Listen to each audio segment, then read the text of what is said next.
One of the hardest things and one of the most challenging things is feeling alone after the narcissistic abuse or this narcissistic relationship. Because let's face it, no one understands. Even when you tell your friends about it, even when you want to explain what's going on, the thoughts, the feelings, the emotions, no one seems to understand. And you might get comments like, oh, do you know what? Just get over it. Oh, you're still thinking about them? Like, why aren't you over this? This was like ages ago now. But it's not as easy as that. So this can be quite isolating.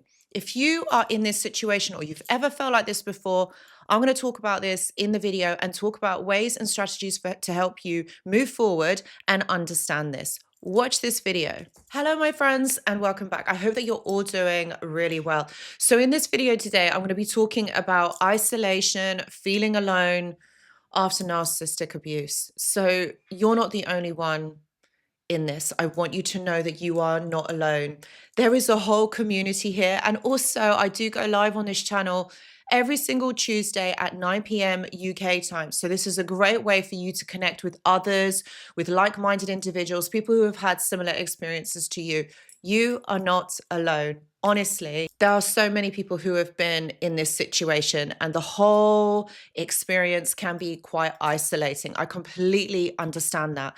And this is why I wanted to bring this video to you guys, so that you realize that you are not alone in this process, in this experience. There's so many of us that are unfortunately, not in a bad way, united by this experience. It is very obvious what is going on here. The narcissist will try to isolate you, will try to get you to think that you are just not good enough, that you are alone in all of this, because this is exactly what they have done throughout the whole entire relationship. But in today's video, I'm going to be helping you to reconnect to yourself and know that you are not alone. Okay, so let's start talking about why you are feeling alone and why this experience has isolated you from others. It's not that you are feeling physically alone, it's deeper than that. When you're in a narcissistic or a toxic relationship, what usually happens is that they isolate you from other people. They stop you from talking to friends, to loved ones.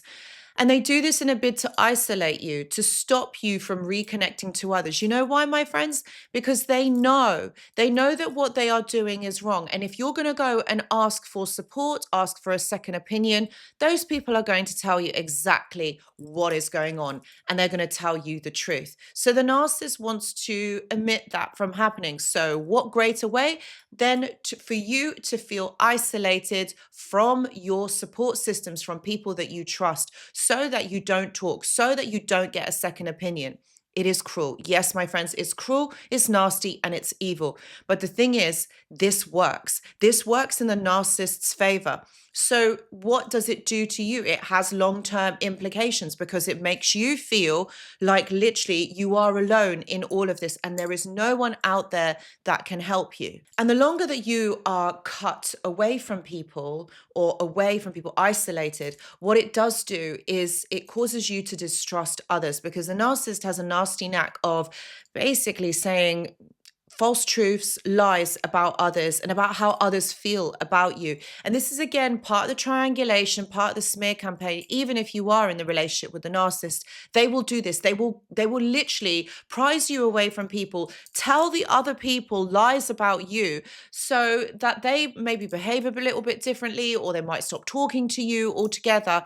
This is exactly what the narcissist does. And then you're left with this empty space where connection should be. You know, there's this void where you spend long periods of time on your own because you can't connect to others. You can't, call them up to go for a coffee, or maybe for a glass of wine, or maybe just even to go out to the movies or anything like that, to spend time with them. You can't do that because those people are not there. So you end up retracting into yourself and spending a lot of time on your own, probably reflecting, probably thinking about things.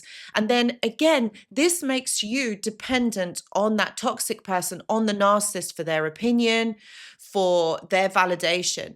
And again, this really entrenches that trauma bond. And to make it even harder, okay, narcissistic abuse isn't something that everybody understands. So you will probably hear phrases like, oh, you know what, like this happened a long time ago. Maybe you should just think about moving on. maybe someone might say, oh, are you still talking about this? Like, seriously, are you still talking about this? Like, literally move on. And the thing is, with narcissistic abuse, it's one of those things that unless you have experienced it, unless you've gone through this psychological, this emotional, and sometimes even physical and financial abuse, no one is going to understand it. Because how do you explain manipulation? How do you explain when someone is gaslighting you? It's a phenomenon. But until you have gone through it, no one will understand, no one will click it or get it. So of course you're going to hear phrases like, oh, you're still talking about your ex, like there was someone new. You need to move on.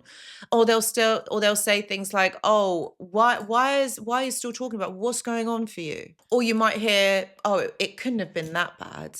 Like, do you not think maybe you're over embellishing it?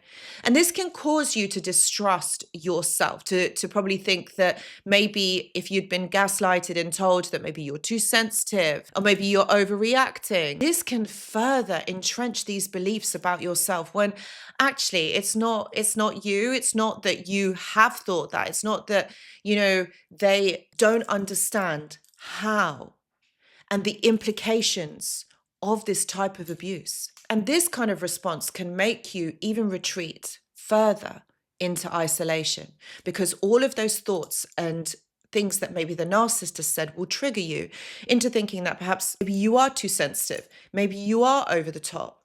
And this causes you to not trust yourself. So I want to take a little moment here and talk about the impact of emotional isolation. Feeling isolated isn't just about missing people. It has a much deeper implication than that. When you are isolated, it means for a lot of us, because we have these triggers, abandonment. And this comes from childhood. It could even trigger rejection wounds, again, from childhood. So when we are experiencing this, we are highly triggered. There's a lot of anxiety. There's a lot of overthinking that is happening here. You will feel disconnected from the world around you, like you're watching life happen instead of living your life. Depression and anxiety will creep in. Of course, mental health issues will creep in because how else are you going to be able to cope with this? This is where the overthinking comes in as well. You can't sleep, you can't eat, you're on your own, you're probably holed in one place and you don't really go out. So again, added onto that social anxiety. And it makes it even harder for you to be able to reach out for support. And then you might even question your worth. If you were meant to be alone, maybe there's something wrong with you. But the truth is, my friends, these are natural responses to trauma, to emotional trauma. This person it's like they have taken away your freedom of choice, your freedom to be. So what they have done is it means that they've put conditions, they've made you dependent on them. This is trauma. This is emotional trauma, abuse. Okay, it might not seem like such a big thing when you explain this to other people, when you talk about it, but actually when you really, really think about it, this is isolating someone. So you're removing the rights for someone. So this is why it makes it very debilitating. And even after the end of this type of relationship, you might even still feel alone. You might still feel isolated. Those old thoughts that maybe you've had before will creep in. This is a cycle and you stay stuck. But the thing is, my friends, you don't have to. You can break free from this. Okay, it's not going to happen overnight, my friends. None of these things do. So this is going to take steps for you to be able to move forward. But don't give up on yourself because you are so worth it. You need to keep moving forward. This person, what they have done is nasty. They wanted to trap you, okay? They wanted you to stay in this trap so they can keep coming and going from your life. But you've said no. This is not happening anymore, and this is what you're going to do to break free from this. Before you reconnect with others, my friends, you need to reconnect with yourself. And this is really important. This is where you build trust within yourself. This is about rebuilding your sense of identity, your sense of self. You had this before the narcissist came along and they did all of these things. You had this within you, so you still will have it. Okay, so you just need to reconnect to that. You need to spend time journaling and reflecting on what has happened. Writing is going to be your best friend because these are conversations with yourself. This is what is important, my friends. You can do this. Set time aside, whether that's at the start of the day or at the end of the day. This will really help you to process what is going on, what has happened. You need to also reconnect to yourself and think about, what do you enjoy? What do you like doing? What's your favorite color? What's your favorite outfit in your wardrobe? What's your favorite food? I know this sounds simple, I know, but when you start with these simple things, understanding you, this is where this is going to take you out of that trauma and for you to reconnect to yourself. Okay, so reaching out might seem quite overwhelming, particularly if it's been a long period of time for you to actually be around people. So what I would say to you is start with texts, move on to phone calls, and then perhaps maybe reconnect with someone that you trust, whether that's a friend or family member. Just reconnect. Spend small amounts of time. Don't overwhelm yourself with like having to spend like half a day or a whole evening or anything like that. Maybe just start small. Maybe just go for a 10-minute walk. Maybe just go for a quick coffee, something like that.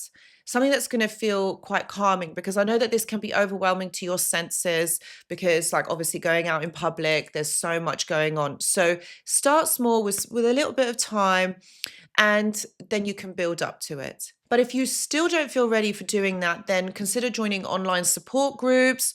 Like I said, the live stream, you can just type or you can just watch, like things like that. That I feel like that would be really, really good for you. And if maybe you do feel confident enough to kind of put the camera on, then I would encourage to do that. If there are support groups, online ones, that might be a really great way for you to reconnect and actually tell your story if you wanted to. And also another great way is to just start saying hello to people. Maybe the barista that's making your coffee, or maybe, like on a dog walk, there's someone, just say hi. That might really help to rebuild your confidence in reconnecting. Be gentle with yourself. Like, honestly, stop having judgments and stop saying negative things about yourself. This is all about self-compassion, and understand that you have been abused. You have been in something that is actually quite horrific. It's not normal. So this is where you have to really be kind to yourself. Just be patient, all right? This is going to take time and you are going to move forward from it, but just take your time with this. And if you're ready to, start to seek professional support like therapy or counseling, someone who understands. If you wanted to work with me, I also do one-to-one consultations. Please see the description box below. But if not, there are plenty of others who also understand the implications of emotional trauma and can help you to move forward from this. So guys, I really hope that this video has helped. This is about reconnecting to you. Ultimately, that's what this journey is about. However long it takes, it will take. But be patient with yourself. What you have been through is traumatic and abusive, okay? Even though it might not seem like it, but it is. So guys, if you have liked this video, please do give it a thumbs up. And also, if you haven't subscribed already, please consider doing so. Thank you so much for watching, my friends. Really hope this video has helped, and I hope to see you in the next one. Goodbye.